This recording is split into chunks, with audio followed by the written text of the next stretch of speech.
Hi everyone, it's Emma, graphic designer, and Alasdair, I'm one of the engineers here at Kitronik as well. Yeah, we're here with Kitronik to show you some of our new lighting project products.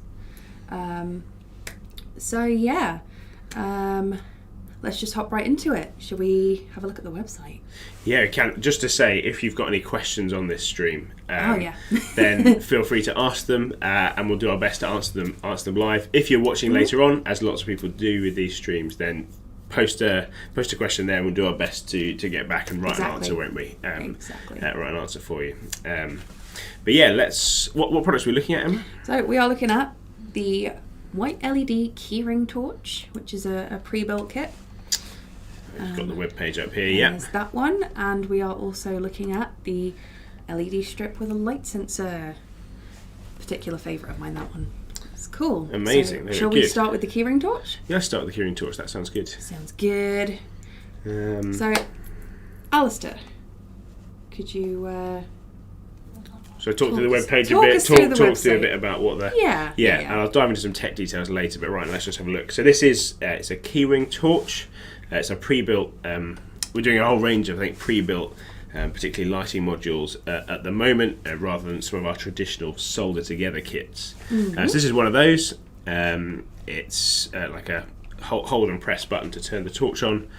We've got a few nice pictures here showing it. Pricing. For schools looking to buy this, I guess this is targeted at probably D&T projects. You've got the big buy in bulk discounts available here, and the webpage has got lots of details about it. It's got a little product video, and you've also got links to the various resources. We've got some teaching notes if you're running lessons, and also just some essential information as well available for just things like the circuit diagram and understanding a bit about how you might put a case together, which I think Emma's going to talk to us about a bit later. So we've got that's what's available, and there's also one of the other links here. We've got a blog post that takes us through something that Emma's going to show us, one of our example cases, but I won't spoil that just yet by clicking on it. So that's that one. Do you want to go through the web page for the... Absolutely, yeah. We just cover off the web pages and then get to the fun stuff. So yeah, this is the LED strip with sensor. So we've already got, some of you might know, we've already got a white LED strip that's just got a simple on-off switch. This one kind of changes things up slightly by adding a light sensor. So when it's dark, this would turn on, but you've got 3 switch modes. You've got off, on, and with sensor. So you've still got that ability to turn it on or off.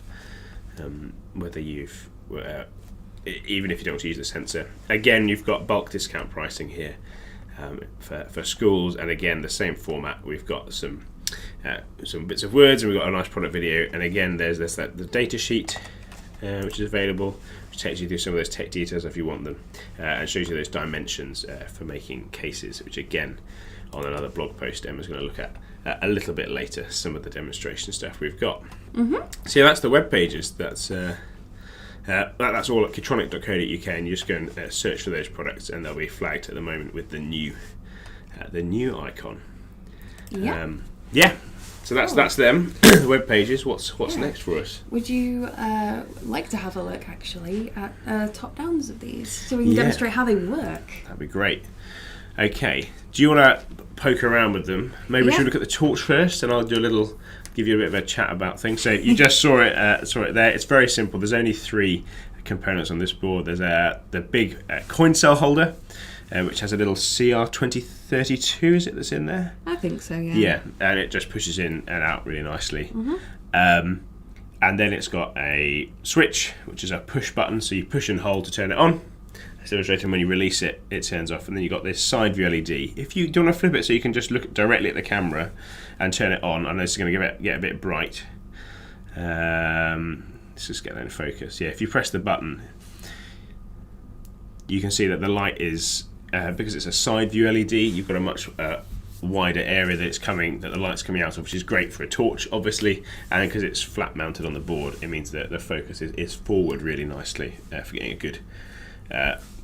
good wide beam to come out, even quite a small torch. It's got some mounting holes, a couple of M3 ones, a couple of M2 ones for mounting in different ways. If you didn't want to do a case for this one, actually you could just use one of the M3 holes to fit onto a keyring. We've done that and tested it. I actually had it jangly around for a while on mine, so it was good. And you know, when you can't find the keyhole or you've lost the garage bit, you know, it's great for just doing that. So that's a very simple but quite useful and usable product there, which is good. And what do we? We'll look at the. So this is the LED strip. Again, it looks very familiar. If you've seen the white, just the normal white LED strip, do you want to just point out the switch on the side? You see, it's got three positions. Maybe if you plug it in with the USB. Yeah. Sorry, I should have done that first. So it's a micro USB connector. Plugs in as so. And currently, it's in the middle on the off position. Yeah, I'll just lift it up so you can see the words. Yeah, thank you, Emma. Yeah, if you flick it to the left, there we go. Oh, blinded, but that's just on. And if you flick it the other way, so it says sense, it's off at the moment, but if you cover that sensor, you can see they turn on, and it will, if you sort of half cover it, it's not quite as bright, but if you fully cover it, it gets brighter as well. So that will get brighter as evening progresses if that's how you were using it. Again, that's got a big mounting hole for putting inside a case. It's got 5 white LEDs, and it's all protected correctly with a resistor. But there's not much to. These are nice, simple products, is what I guess I'm trying to get across. There's not lots of technical stuff going on. Actually, they're ready to use straight out of the pack that they come in, and you can build them into your projects and your kits that you're doing. So that's the tech. It's not too much to go for. So I guess we've seen how they work, and we're going to dive a minute into some of the cases. We've actually had a question come up. So the question is, as well as powering with USB, can they be powered with a dedicated wall socket power supply? So yes, currently we've got a USB cable plugged into the computer that we're running the stream on. But if you just wanted to plug it into a USB wall supply, that's totally fine. It doesn't pull a lot of current because it's designed to be safe for running with a computer USB socket. So any wall socket would be totally fine for doing that.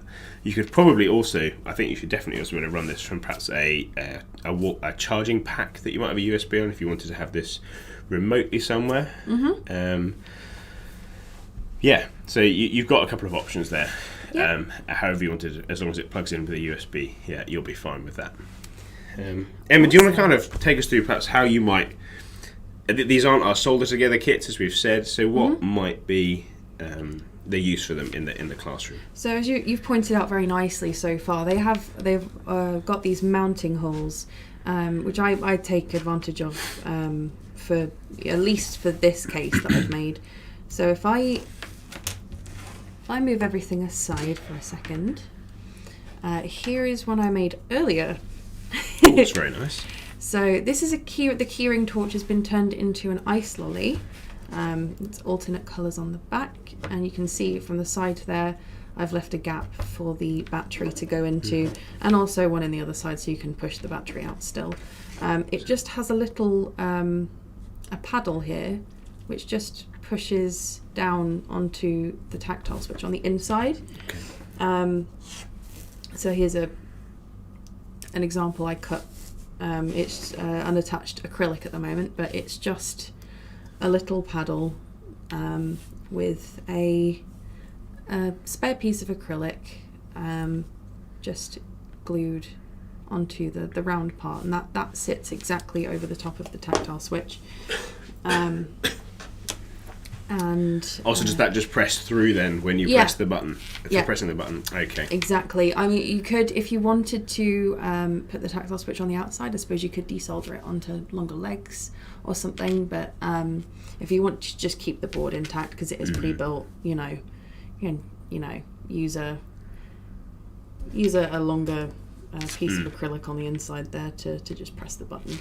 Is it just clear? Is it clear at the end, or is it over? Well, I can't quite see on the camera. Oh, okay. Is there just a gap? There's a gap, and I made that layer clear specifically for so it didn't block the light out.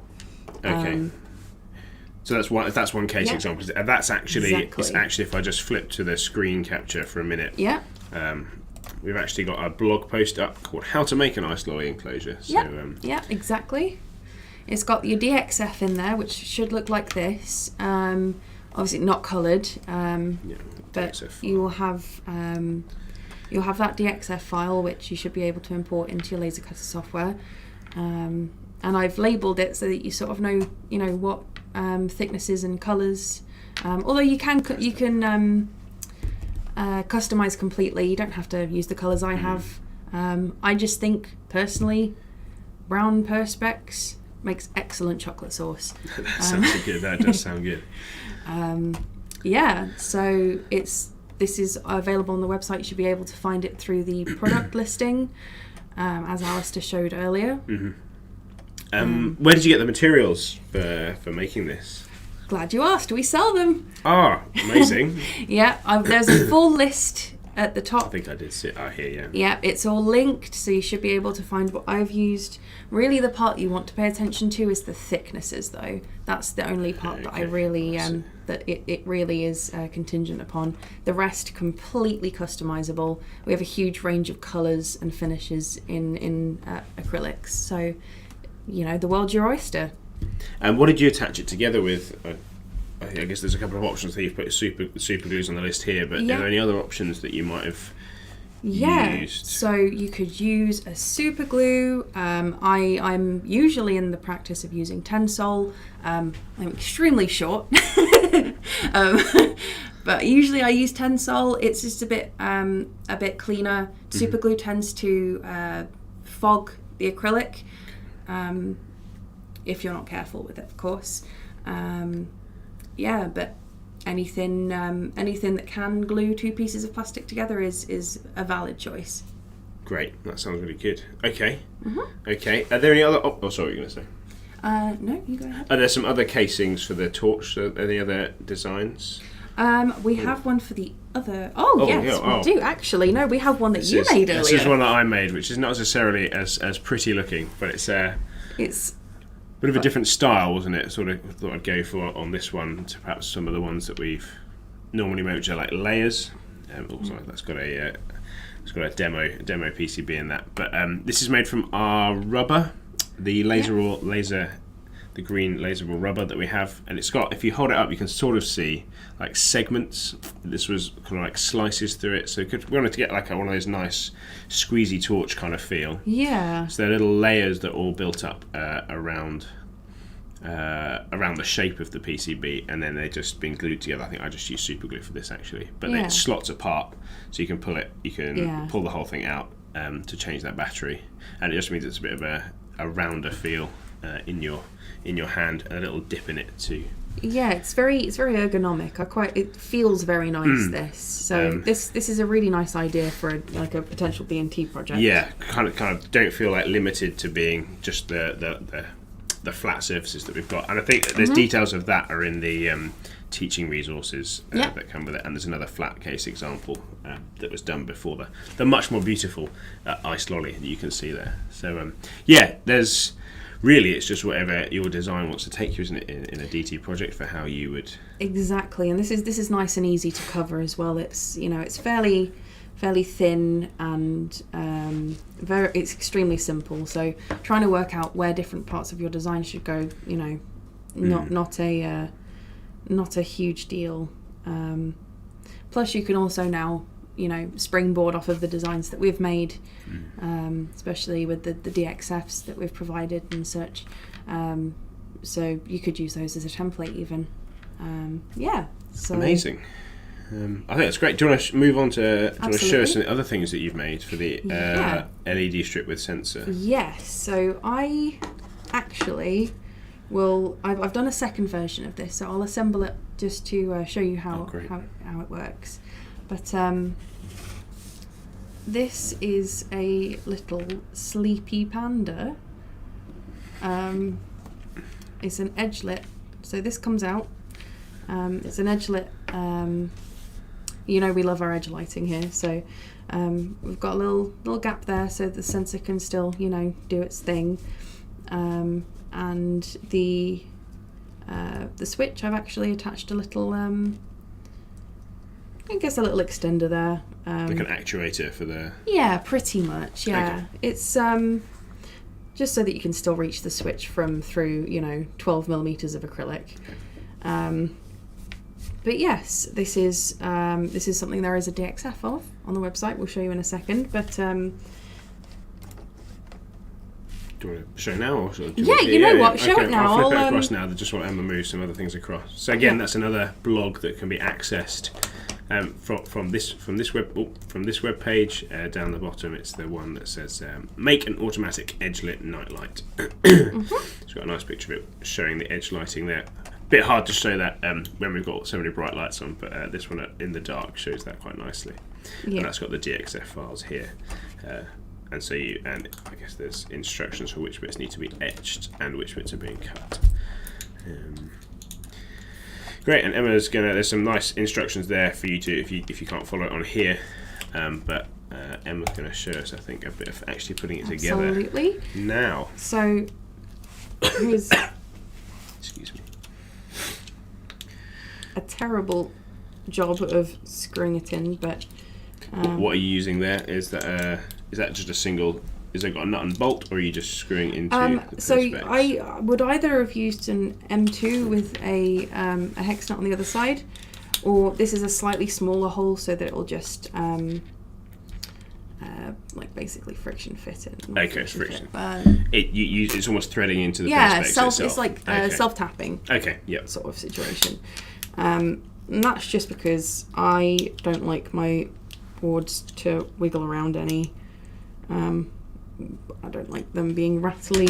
Yeah. So that's how you're holding the board in place. Yeah. I guess you could tighten up a bit more if you wanted, but Yeah. But for demonstration purposes, I have the world's smallest screwdriver. So the next thing is, this is the next layer. So there's a little notch here which fits into the hexagon that goes around the sensor, which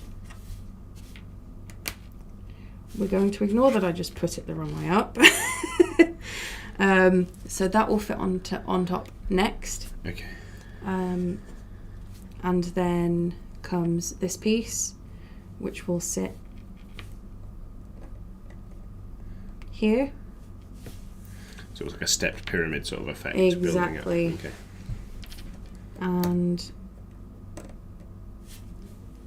finally, this layer goes right on top. Okay. Now the switch, you'd have to put the little actuator on beforehand. Not that I have one on me at the moment, because that is a very small piece and I seem to have lost it on the way up the stairs. But how does that bit work actually? Because I guess is it glued to the bit on the switch itself, or is it just sort of I've glued it to the switch itself. Okay. Using a little bit of super glue on the inside. It's a little bit wobbly at the top there. I'm still working on a better mechanism for that, but it does the job just fine. I guess that's an interesting challenge if you're doing a school project on this, that you could work out how can you make the switch accessible when it's buried in a case. There's probably some different ways of doing that, and you might want to be accessing it from the top like this, or there might be some horizontal bit that you're doing with it. Exactly. And if I just turn it over here, you can see I used a hex nut on the bottom of the screw there for mounting the board. And these four go all the way through up. I used M3 by 10 screws this time, but you could use 12 because there's 12 millimeters of acrylic there. These holes at the top on the top layer should be a little bit smaller, so it should self-tap into that and make it tight. So you shouldn't need to use hex nuts on the top here. Great. And I've added rubber feet, but those are an optional addition. Okay. Great. So that's like some nightlight bits. Are there any other? I guess for the torch, a torch is a torch.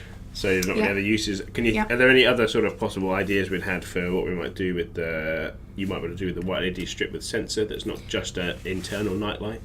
Yeah, you could do outdoor lighting. Okay, To be yeah. fair, if you wanted like a little, I don't know, lit up rockery with That sounds nice. Yeah. Yeah, something like that would work all right.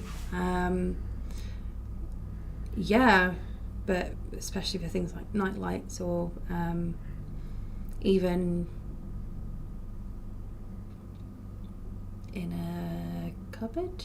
I don't know. Maybe that's the other way around. I'll think about it later. Yeah, that's true. I'll think about it later. I think something I'd thought with a garden light. Actually, it could be if you put this in with, like you're saying, if you wanted to like light up your rockery. I think my grandparents have got some things like that. If you wanted to put together, it's a bit of a more. That's a more advanced project that's got perhaps a solar cell that's charging a battery pack. Yeah. Then you could have it so that it charges in the day and then turns on at night to light up your path or just make your rockery look pretty. Yeah, that sounds You could probably delightful. put like some filters on, couldn't you, to give different colours? Maybe with some of our translucent polypropylene. Yeah, that would look really nice. So yeah, that's just a couple of things that we've thought, but actually there's all sorts of uses that I'm sure you at home could come up with. So yeah. I think that's probably all the content we've got. Things I want to tell you. They're not hugely complicated products. They're ready to go straight away, and they're great for school DT projects. That's really what we've targeted them at. But also people at home doing things. These are perfect. Or if you just want a simple torch just to put on your keyring, then that's great. If you've got any other questions, then probably going to have another minute or so to put those in, and Mark will let us know. Thank you, Mark, for monitoring the stream. Again, we've got a question coming through. Will this work with a battery pack too? Yes, I think so. I've powered it from. I've got one of those power banks, bank things with a USB output. I've used to power the LED strip. Those work nicely actually. Yeah.